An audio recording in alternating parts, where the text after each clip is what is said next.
ஐயோ, வண்டி சீக்கிரம் வர வேண்டுமே. காந்திமதி அதுவரை வலியை பொறுத்துக் கொள்ள வேண்டுமே. பெருமாளே, எந்த ஆபத்துமின்றி காந்திமதி குழந்தையை ஈன்றெடுக்க வேண்டுமே.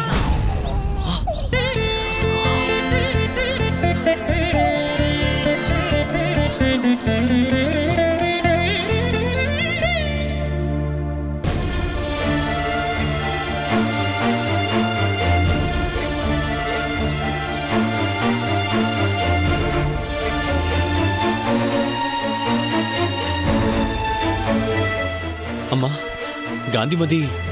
நீங்க தான் அந்த அம்மாவோட கணவரா? ஆமாம். காந்திமதிக்கு கவலைப்படாதீங்க, நான் தான் உங்க மனைவிக்கு பிரசவம் பார்த்தேன். ஓ, பிரசவம் ஆகிவிட்டதா? பெருமாளே, காந்திமதி எப்படி இருக்கிறாள்? நல்லா இருக்காங்க. குழந்தை? மூக்கும் மொழியுமா உங்களுக்கு ஒரு அழகான ஆண் குழந்தை பிறந்திருக்கு.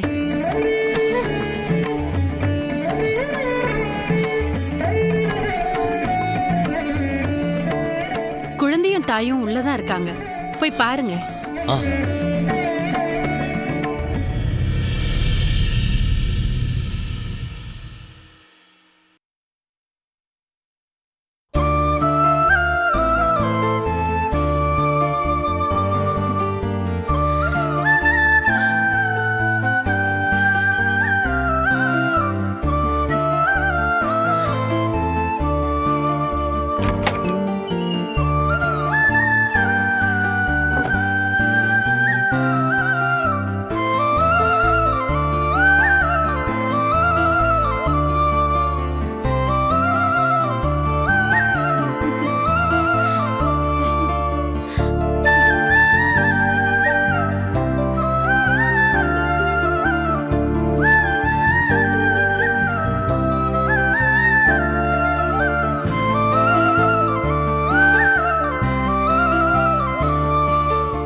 காந்திமதி,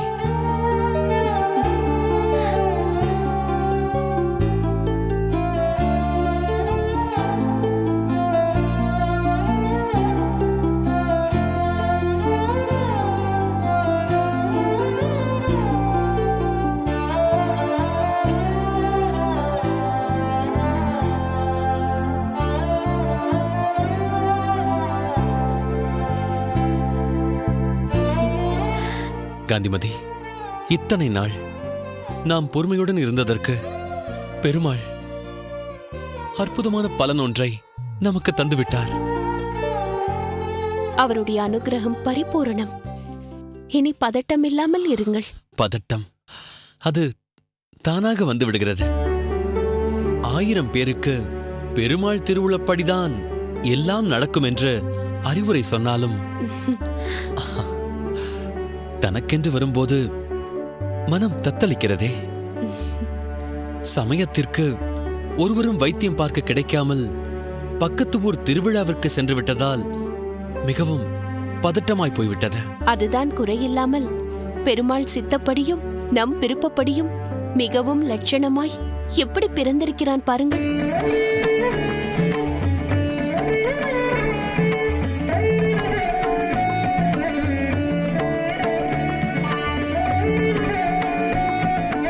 குழந்தையின்றி நாம் தவித்த அந்த நாட்களை எண்ணிப்பார் காந்திமதி.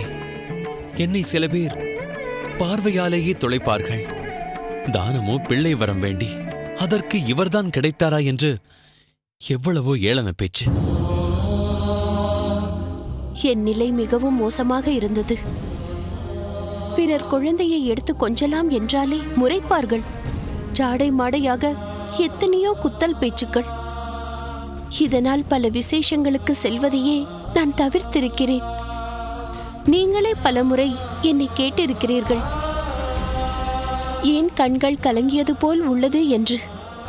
அதை நான் உணர்ந்து தெரிந்துதான் அப்படி கேட்டிருக்கிறேன். என்ன செய்வது? நீ பெண், உணர்ச்சிகளை வெளியில் கொட்டி அழுது விடுவாய். ஆனால் நான் பல நாட்கள் நெஞ்சுக்குள்ளேயே அழுதிருக்கிறேன். ஒருவர் சுதாரித்துக் கொண்டால் தானே மற்றவரை தேற்ற முடியும். அந்த கசப்பான நாட்களை எல்லாம் கடந்து இப்போது என் அருகே இருப்பது 2 குழந்தைகள். காந்திமதி, என்ன அப்படி பார்க்கிறாய்? நான் உன்னையும் நம் குழந்தையையும் சேர்த்துதான் சொல்கிறேன். எங்கிருந்து வருகிறது இந்த குறும்பு பேச்செல்லாம்? எல்லாம் இவனை பார்த்த பின்புதான். ஆனால் நாம் ஒன்றை உணர வேண்டும். கல்யாணமாகி அடுத்த ஆண்டே இவன் பிறந்திருந்தால் நாமே இதற்கு காரணம் என்ற எண்ணமே மேலோங்கி இருந்திருக்கும். ஆனால் இவனோ நாம் பல ஆண்டுகளாக தவமாய் தவமிருந்து பெற்றதால் இவன் இப்போது பகவத் பிரசாதம். ஆம் சுவாமி, சரியாக சொன்னீர்கள். நீங்கள் செய்த தான தர்மங்களின் பலனே இவன். நீங்கள் என்று ஏன் என்னை தனிமைப்படுத்துகிறாய்? நாம் செய்த புண்ணிய பலன் என்று சொல். ஆச்சாரம் என்பதில் மன தூய்மை மிகவும் முக்கியம் என்பதை நான் உனக்கு உணர்த்திய மறுகணத்திலிருந்து உன்னில் ஏற்பட்ட மனமாற்றம், எனக்கு மறுப்பு சொல்லாத உனது குணம்.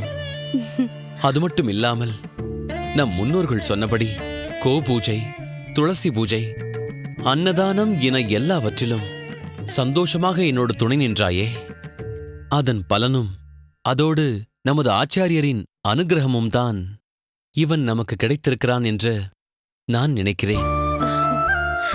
எல்லாம் அந்த ஆதிகேசவன் திருவருள். எனக்கு சந்தோஷத்தில் பேசவே முடியவில்லை. காந்திமதி, என்ன இது குழந்தை மாதிரி? நீ உணர்ச்சி வசப்படுவது இனி குழந்தைக்கும் நல்லதல்ல. எங்கே எப்போதும் போல் சரி. இப்போதுதான் நீ என் காந்திமதி. சரி, உடம்பு சற்று வலியில்லாமல் இருக்கிறதா? பொறுத்துக்கொள்ளும் வலியோடு இவனை பெற்றெடுக்க மகாலட்சுமி போல் வந்தாளே அந்த மகராசி. அம்மா,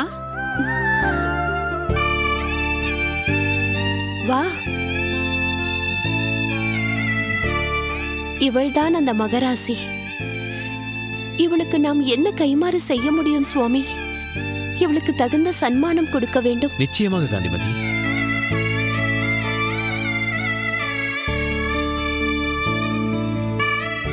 இந்த உதவியை நான் என்றும் மறக்கவே மாட்டேன். ஐயோ ஐயா, என்னங்க இது? என்ன பார்த்து கையெல்லாம் கும்பிட்டுக்கிட்டு? என் நன்றியை வெளிப்படுத்த வார்த்தைகள் இல்லையம்மா. என் அகத்துக்காரி உன்னை பற்றி சொன்னாள். மகாலட்சுமி என்றாள். நான் சொல்வழி கேள்விப்பட்டிருக்கிறேன். பிரசவம் என்பது மறு ஜென்மம் என்று. இன்று நீ 2 உயிர்களை மீட்டிருக்கிறாய். உன் பெயர் என்னம்மா? பெருந்தேவி.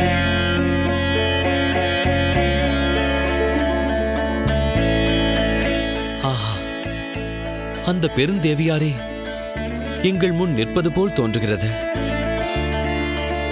உன் மூலம் அவர்தான் காந்திமதிக்கு உதவி இருக்கிறார். உனக்கு ஏதாவது சன்மானம் கொடுக்க வேண்டும். கொஞ்சம் நில்லுங்கய்யா. உங்க சம்சாரம் சன்மானத்தை முன்னாடியே கொடுத்துட்டாங்க. என்னம்மா சொல்கிறாய்? ஆமாங்கய்யா, நான் பச்சை குழந்தையோட வெயில்ல தவிக்கிறத பார்த்ததும் என்ன கூப்பிட்டு உங்க வீட்டு திண்ணையில ஒரு அந்தஸ்தா உட்கார வச்சு அழுத குழந்தைக்கு நிழலை கொடுத்து என் தாகத்துக்கு மோர் கொடுத்து உங்க வீட்டுக்காரமா செஞ்ச உபகாரம் இருக்கே, அதை விட ஒரு பெரிய சன்மானம் வேற என்னங்கய்யா இருக்கு? இந்த அக்ரகாரத்துல இதெல்லாம் சாத்தியங்களா? சொல்லுங்கய்யா. அதுக்கு ஒரு நன்றி செலுத்துற மாதிரி அந்த ஆண்டவன் இப்படி ஒரு வாய்ப்பை எனக்கு கொடுத்திருக்கா. உள்ளவர்களே மேலும் மேலும் வேண்டுமென்று பேராசைப்படும் போது எனக்கு இதுவே போதுமென்று திருப்தியோடு பேசுகிறாயே. உன்னை விட உயர்ந்த செல்வமுடையவர்கள் வேறு யாரும் இருக்க முடியாதம்மா. கை குழந்தையை கையில் வைத்துக்கொண்டு என் குழந்தை பிறப்பதற்கு உதவி செய்திருக்கிறாயே, இதை ஒருபோதும் நான் மறக்க மாட்டேன் அம்மா. ஆமாம், உன் குழந்தை எங்கே?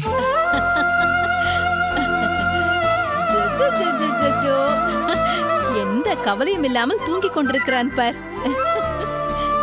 என்னடா செல்லக்குட்டி?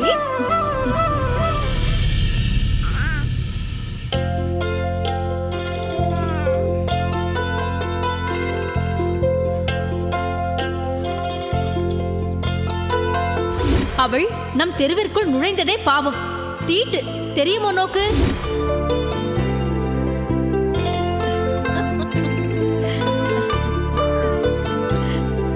என்னடா கண்ணா, என்ன சிரிக்கிறாய்?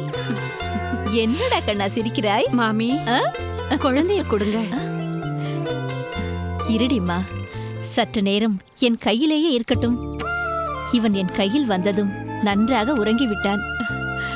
ஜுஜு, குட்டி பயலே, ராஜ பயலே, மாமியின் கைகள் உனக்கு பட்டுமெத்தை போல் இருக்கிறதா? சமத்து குட்டி. என்னடா? இந்த அடிமா. மாமி, வா சோமையாஜி. காந்திமதி உடன் இருந்து அவளை பார்த்து கொண்டதற்கு மிக்க நன்றி மாமி. நான் என்ன செய்தேன்? இவள் வந்தாள், பிரசவம் நல்லபடியாக முடிந்தது. இல்லை என்றால் நான் மிகவும் திணறிப் போயிருப்பேன். இவள் மட்டும் சரியான நேரத்திற்கு வராமல் இருந்திருந்தால், பகவானே, நினைக்கவே பயமாக இருக்கிறது. நான் போறேம்மா. என்னது, போகிறாயா? போய்விட்டு வருகிறேன் என்று சொல் பெருந்தேவி. இந்த அக்ரஹார மார்க்கமாக நீ எப்பொழுது வந்தாலும் நிச்சயமாக என் அகத்திற்கு வந்து ஒரு வாய் சாப்பிட்டு விட்டுத்தான் போக வேண்டும். சரியா? அது மட்டுமல்ல, வரும்பொழுது என் செல்ல குட்டியையும் அழைத்து கொண்டுதான் வர வேண்டும். சரியா? செய்வாயா? சரிங்கம்மா.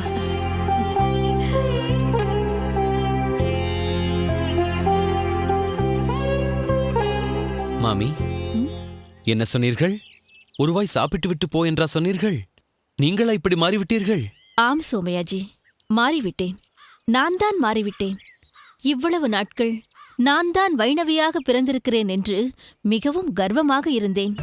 ஆனால் பிறர் துன்பத்தை தகுந்த நேரத்தில் எந்த எதிர்பார்ப்பும் இல்லாமல் யார் வந்து உதவி செய்கிறார்களோ அவர்கள்தான் சிறந்த வைணவி என்று இதோ செல்கிறாளே அந்த பெண் நிரூபித்து விட்டாள்.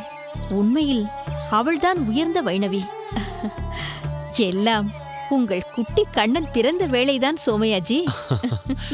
ஏதேது, என் பிள்ளையாண்டான் கர்ப்பவாசத்தில் இருந்தபோதே என் அகத்துக்காரியை மாற்றினான். பிறந்ததும் உங்களையே மாற்றி இருக்கிறான். இவன் வளர்ந்து பெரியவனானதும் இந்த உலகத்தையே ஒரு நாள் மாற்றிவிடுவான் போலிருக்கிறதே. எல்லாம் அந்த பெருமாளின் திருவுளம்.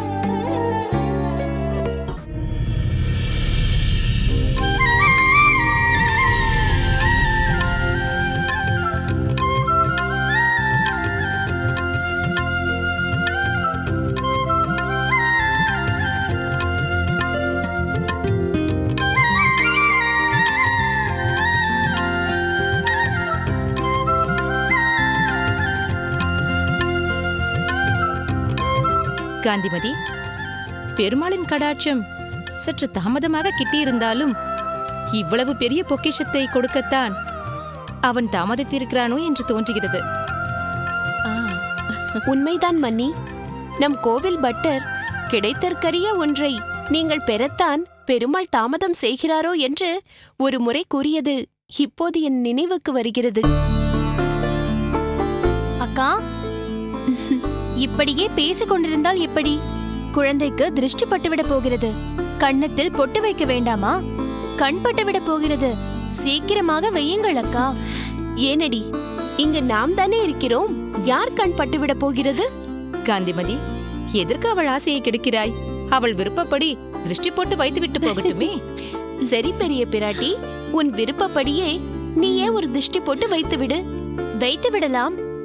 ஆனால் என்னிடம் பொட்டு இல்லையே. இதோ இங்கிருக்கிறது.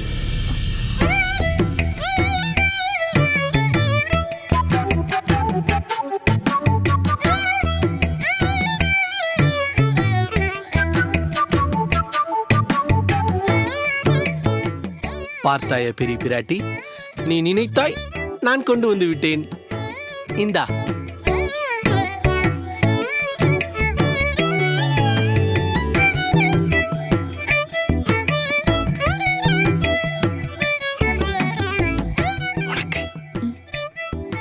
வைத்துக்கொள்.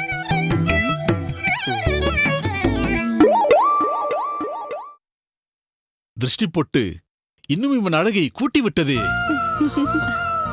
இவன் முகத்தில் இருக்கும் தேஜஸ் பிற்காலத்தில் நிச்சயம் இவன் ஏதோ பெரிதாக சாதிக்கப் போகிறான் என்பதை பறைசாற்றுவது போல் எனக்கு தோன்றுகிறது. அப்படி ஒன்று நிகழுமாயின் என்னை விட பெருமிதம் கொள்பவன் யாராக இருக்க முடியும்? தங்களின் மனப்பூர்வமான ஆசீர்வாதங்கள் துணை இருந்தால் போதும். இவனுக்கு சாதனைகள் நிச்சயம் சாத்தியமே. வாங்க மாமி, உட்காருங்கள். என்னடி சொல்கிறான் உன் நவநீத கிருஷ்ணன்? பக்கத்து வீட்டு பாட்டியை எங்கே இன்னும் காணவில்லையே என்று கேட்டுக்கொண்டிருந்தான். ஏன் உம்மை போய் அழைத்து வர சொல்லவில்லையா? சொன்னானே, பாட்டி உனக்கும் அவளுக்குமாக கைமுறுக்கு வாங்க போயிருக்கிறாள். இதோ வந்து விடுவாள். இருவருமாக கடமுடை என்று கடித்து தின்னலாம் என்றேன். அப்போது அவன் பொக்கை வாயை திறந்து காட்டி விட்டான். பாட்டி, எகத்தாளமெல்லாம் இருக்கட்டும், எப்போது கல்யாண சாப்பாடு போட போகிறீர்கள்? திருமலையின் கடாட்சம் சீக்கிரம் படும் என்றுதான் நானும் நம்பி காத்து கொண்டிருக்கிறேன்.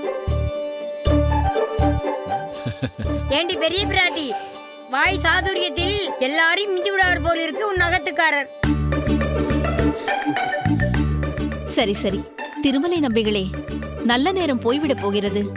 நாமகரணம் சூட்ட வேண்டும், ஞாபகத்தில் வைத்துக் கொள்ளுங்கள். பாட்டிதான் இப்பொழுது நவநீத கிருஷ்ணன் என்று பெயர் வைத்து விட்டாரே. கொஞ்சுவதற்காக அப்படி கூப்பிட்டார். அதுவே பெயராகிவிட முடியுமா? நீங்கள்தான் இந்த குடும்பத்தில் மூத்தவர். உங்களுக்குத்தான் எல்லா பாத்தியதையும் உண்டு. தவிர பெற்றவர்களும் இன்ன பெயர் வைக்க வேண்டும் என்று எண்ணியிருப்பார்கள் அல்லவா? என்ன சோமயாஜி? அப்படி நாங்கள் ஒன்றும் யோசித்து வைத்திருக்கவில்லை மாமி. இப்படி கூட இருப்பீர்களா சோமயாஜிகளே? இப்பொழுதெல்லாம் கல்யாணத்துக்கு முன்னாலேயே பிறக்க போகும் குழந்தை ஆணாக இருந்தால் இன்ன பெயர் என்றும், பெண்ணாக இருந்தால் இன்ன பெயர் என்றும் தேர்ந்தெடுத்து வைத்து விடுகிறார்களே. நான் கூட அப்படி ஒரு பெயரை தேர்ந்தெடுத்து வைத்துள்ளேன்.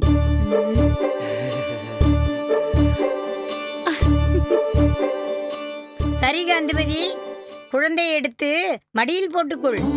குழந்தைக்கு பெயர் சூட்டியதும் குழந்தையின் காதில் பெயரை 3 முறை ஓதி நெல்லில் எழுத வேண்டும். உடனே எடுத்து மடியில் போட்டுக்கொள். சரி.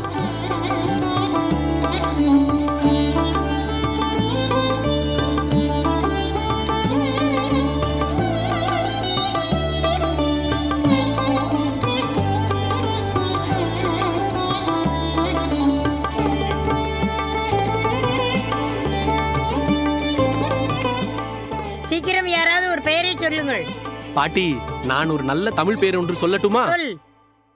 கார்மேகன். சரிதான். குழந்தை செக்க செவேல் என்று இருக்கிறான், அவனுக்கு பெயர் கார்மேகனா? இல்லை பெரிய பிராட்டி, நிறத்தோடு சம்பந்தப்படுத்தி அந்த பெயரை பார்க்கக்கூடாது. கார்மேகன் என்றால் கருமுகில் போன்றவன் என்ற மேம்போக்கான அர்த்தம் இருந்தால் கூட, கருமுகில் எப்படி தான் உண்ட நீரை தனக்கென வைத்துக் கொள்ளாமல் தரணிக்கெல்லாம் கொடுத்து விடுகிறதோ, அதேபோல் உதாரணமுடையவர்களாக இருப்பார்கள் என்பதுதான் இந்த பெயரின் உட்பொருள். பரவாயில்லையே, நான் சொன்ன பெயருக்கு இவ்வளவு அர்த்தம் உள்ளதா? குழந்தைக்கு தங்க மேனி, பொன்வண்ணன் என்று பெயர் வைக்கலாம். ஏன், வளர்பிறையன், உலகளந்தான், அகிலன், இப்படி ஏதாவது ஒரு பெயரை சூட்டலாமே. காந்திமதி, நீ ஒன்றும் சொல்லாமல் இருக்கிறாயே. உன் மனதில் என்ன பெயர் உள்ளது? நீ சொல். எனக்கு ஒன்றும் தோன்றவில்லை. உங்கள் மாப்பிள்ளை என்ன பெயர் வைக்க சொல்கிறாரோ அதையே வைக்கலாம். நீங்கள் அவரிடமே கேளுங்கள். காந்திமதி, திருமலையில் ஸ்ரீனிவாசனுக்கு தீர்த்த கைங்கரியம் செய்து கொண்டிருக்கும் ஸ்ரீமான் பெரிய திருமலை நம்பி சுவாமிகளை விட குழந்தைக்கு பெயர் சூட்ட தகுதி வாய்ந்த வைணவர் வேறு யாரும் உண்டா என்ன? இன்னொன்று, அவர் உன் தமையனார் என்ற முறை. நாமகரணம் சூட்டுவதற்கான அவரது தகுதியை அது இரட்டிப்பாக்குகிறது. அதனால் நிச்சயமாக அவர்தான் பெயர் சூட்ட வேண்டும். ஆமாம் அண்ணா, அத்திம்பேர் சொல்வதுதான் சரி. நீங்கள்தான் இவனுக்கு நாமகரணம் செய்ய வேண்டும். அடியேனும் இதை ஆமோதிக்கிறேன். அருமையான தமிழ் பேரொன்றை சூட்டுங்கள். அடடா, மிகப்பெரிய பொறுப்பை என் தலையில் சுமத்தி விட்டீர்களே. எல்லோரும் ஆசைப்படுகிறார்கள். பெயர் சூட்டுங்கள் சுவாமி. சோமயாஜி, நீண்ட காலமாக என் மனதில் பேயாழ்வார், பூதத்தாழ்வார், பொய்கையாழ்வார் இவர்கள் மூவரின் பெயர்களும் அவர்கள் அருளிச் செய்த பாடல்களும் ஒலித்துக் கொண்டே இருக்கின்றன. அவர்கள் மூவரும் மூத்த ஆழ்வார்கள். அவர்களின் நினைவாக குழந்தைக்கு இளையாழ்வார் என்று பெயர் சூட்டலாமே.